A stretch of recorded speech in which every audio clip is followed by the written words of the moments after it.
अस्सलामुअलैकुम। इस वीडियो में हम सीखेंगे कि हम किस तरह से माइक्रोसॉफ्ट एक्सेल में डेट को कैलकुलेट कर सकते हैं, यानी कि मुख्तलिफ़ तरीक़ों से डेट के डिफरेंस को किस तरह से कैलकुलेट कर सकते हैं।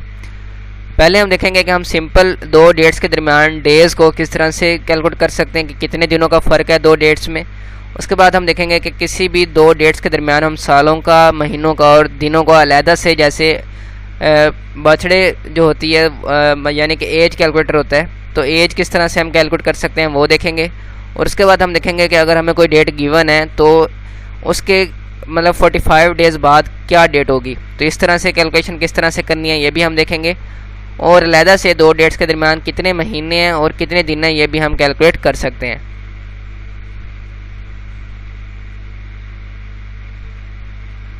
So let's start the video. तो यहाँ पर मैं स्टार्ट डेट एक लिख देता हूँ। तो लेट्स से मैं यहाँ पर लिख देता हूँ, और यहाँ पर मैं टुडेज़ डेट के लिए आप फॉर्मूला यूज़ कर सकते हैं इक्वल टुडे का। तो यहाँ पर ये फंक्शन जब आप टाइप करेंगे तो आपके पास जो है करंट डेट जो है कंप्यूटर में वो आ जाएगी आज की, यानी कि। तो पहले हम जो है एज कैलकुलेट कर लेते हैं फॉर एग्जांपल। तो यहाँ पर हम क्या करेंगे कि फॉर्मूला यूज़ करेंगे इक्वल डेट डिफ, और उसके बाद ब्रैकेट ओपन करेंगे और स्टार्ट डेट को सेलेक्ट करेंगे। उसके बाद टुडे डेट को सेलेक्ट करेंगे, और उसके बाद या फिर अगर मैं यहाँ पर स्टार्ट डेट की जगह डेट ऑफ बर्थ लिख देता हूँ फॉर एग्जांपल, और उसके बाद हम यहाँ पर ईयर्स कैलकुलेट करते हैं। तो मैं इक्वल लिखता हूँ, उसके बाद ये डेट डिफ, और यहाँ पर हम इसको सेट करेंगे डेट ऑफ बर्थ को, उसके बाद टुडेज़ डेट को, और उसके बाद हम यहाँ पर फॉर्मेट देंगे। फॉर एग्जांपल मैं चाहता हूँ ईयर, तो मैं यहाँ पर वाई लिखूँगा और यहाँ पर ब्रैकेट क्लोज करके एंटर करूँगा। तो आप देखें हमारे पास ईयर्स आ गए हैं। उसके बाद मंथ निकालने के लिए यही सेम फार्मूला मैं यहाँ पर नीचे कॉपी कर लेता हूँ। तो मैंने यहाँ पर इसको पेस्ट कर दिया, और उसके बाद वाई की जगह वाई के साथ हमने एम लिख देना है। ठीक है, जैसे ही हम वाई के साथ एम लिखेंगे तो हमें महीने पता चलेंगे कि इसमें 19 ईयर्स और एक महीना यानी कि है। और उसके बाद हम डेज़ कैलकुलेट कर लेते हैं। तो डेज़ के लिए हमने वही सेम फार्मूला कॉपी करना है और यहाँ पर हमने पेस्ट कर देना है, और यहाँ पर हमने वाई एम की जगह एम डी लिखना है। ठीक है, डेज़ ऑफ मंथ। ठीक है, एम डी लिखेंगे, एंटर करेंगे, तो यहाँ पर हमारे पास दिन भी आ गए, यानी कि कितनी एज हो गई 19 ईयर्स 1 मंथ एंड 21 डेज़। अब ये अलग-अलग आए हैं। फॉर एग्जांपल मैं इनको कंबाइन करना चाहता हूँ यहाँ पर। ठीक है, तो उसके लिए हम एक सिंपल सा फार्मूला यूज़ कर सकते हैं।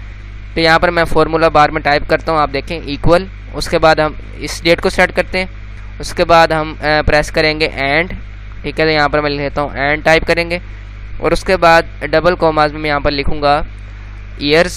ठीक है, मैंने ईयर्स लिख दिया, और उसके बाद हम दोबारा से कोमा यहाँ पर टाइप करेंगे और ये वाला सेल जो है सिलेक्ट कर लेंगे, और उसके बाद दोबारा से हम यहाँ पर एंड लिखेंगे, और उसके बाद हम यहाँ पर जो है ये मंथ्स वाला सेल यहाँ पर हम लिख लेते हैं मंथ्स, और उसके बाद हम यहाँ पर इसको ओके करके देखते हैं कि सही है या गलत है। यहाँ पर ओके करते हैं। तो यहाँ पर इस कोमा की जगह हमने लिख देना है एंड। ठीक है, इस कोमा की जगह हमने एंड लिखना है।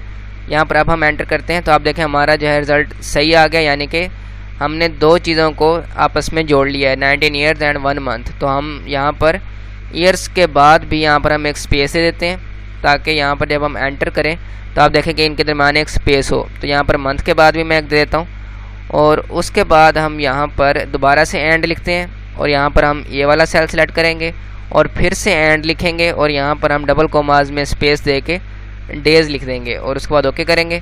तो आप देखें कि हमारी जो अलग अलग डेट्स थी वो यहाँ पर एक ही सेल में आ चुकी हैं।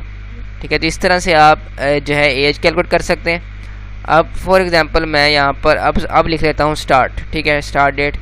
तो यहाँ पर फॉर एग्जांपल मैं कोई करीब की डेट ले लेता हूँ। मैं यहाँ पर लिखता हूँ लेट्स से 17 जुलाई और 2025। ठीक है, यहाँ पर मैंने लिखा, एंटर करते हैं। तो यहाँ पर मैंने जो है कुछ मिस्टेक कर दी, एंटर करेंगे।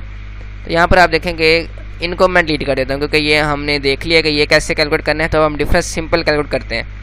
तो आप देखें ये 17 जुलाई है और ये आज की डेट है, तो इन दोनों के दरमियान कितने दिनों का फ़र्क है उसके लिए आपने सिंपल इस डेट में से इस डेट को माइनस कर देना है। तो आपकी जो डेज़ हैं दरमियान में वो निकल आएंगे। मैं यहाँ पर कंट्रोल जी से अंडू करता हूँ, तो इस वाले नीचे वाले डाटा को भी हम वापस ले लेते हैं और यहाँ पर मैं DOB लिख देता हूँ, ओके करते हैं। और यहाँ पर दोबारा से मैं लिख लेता हूँ 16/2006 और ओके करते हैं।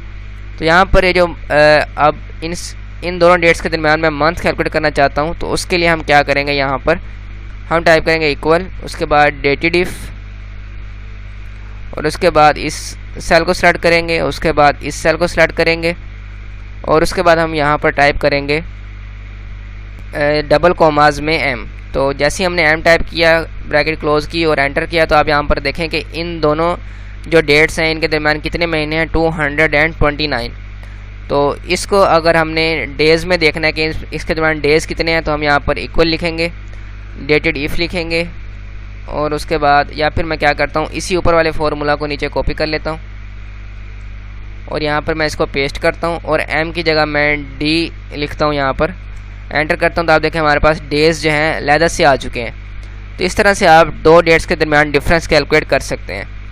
तो यहाँ पर अब हम देखते हैं कि कोई भी डेट अगर आपको दी हो तो आप उसके 45 डेज़ या जितने आप चाहें उतने डेज़ बाद उस डेट को किस तरह से कैलकुलेट कर सकते हैं कि इतने दिनों बाद क्या डेट होगी। अब फॉर एग्जांपल यहाँ पर मेरे पास डेट है और इसके 45 डेज़ के बाद मैं देखना चाहता हूँ कि क्या डेट होगी। तो मैं क्या करूँगा, यहाँ पर फार्मूला टाइप करूँगा इक्वल, उसके बाद इस डेट को सिलेक्ट करूँगा, यहाँ पर प्लस करूँगा और 45 लिख दूँगा, एंटर करूँगा। तो आप देखें 45 डेज़ के बाद 4 सितंबर 2025 होगी। ठीक है, तो इसी को फार्मूला को मैं नीचे ड्रैग कर देता हूँ। तो आप यहाँ पर देखें और ऊपर भी ड्रैग कर देता हूँ। ठीक है, तो आप यहाँ पर देखें कि जहाँ पर डेट थी हमारे पास वहाँ पर तो हमारा जो रिज़ल्ट आया है वो ठीक आया है, लेकिन जहाँ पर हमारी डेट नहीं थी वहाँ पर इसने खुद से ही एक रिज़ल्ट दे दिया है। तो अगर आप नहीं चाहते कि ये वाला रिज़ल्ट आए तो उसके लिए आप यहाँ पर कुछ चेंजिंग कर सकते हैं। डबल क्लिक करते हैं और यहाँ पर हम लिख देते हैं इफ़, और अगर हम लिखते हैं यहाँ पर कि अगर ये वाला जो सेल है इक्वल है ब्लैंक के तो क्या हो जाए, रिज़ल्ट ब्लैंक, अदरवाइज़ जो है डेट अगली कैलकुलेट हो जाए। तो यहाँ पर हम एक्सेप्ट कर लेते हैं। यहाँ पर मैं दोबारा से यहाँ पर आता हूँ और यहाँ पर हमने कॉमा टाइप करना था तो हमने मिस्टेक कर दिया यहाँ पर। यहाँ पर मैं ब्रैकेट क्लोज करता हूँ, एंटर करेंगे तो आप देखेंगे हमारे फार्मूला वर्क कर रहा है। तो मैं नीचे तक इसको पेस्ट कर लूँगा और उसके बाद इसका जो फॉर्मेट है हम यहाँ से कॉपी करते हैं फॉर्मेट पेंटर से और यहाँ पर हम पेस्ट कर देते हैं। तो देखें हमारा जो फार्मूला सही तरह वर्क कर रहा है। या फिर अगर आपके पास ये फार्मूला वर्क ना करे तो एक और तरीका है, आप यहाँ पर इसको रिमूव कर दें।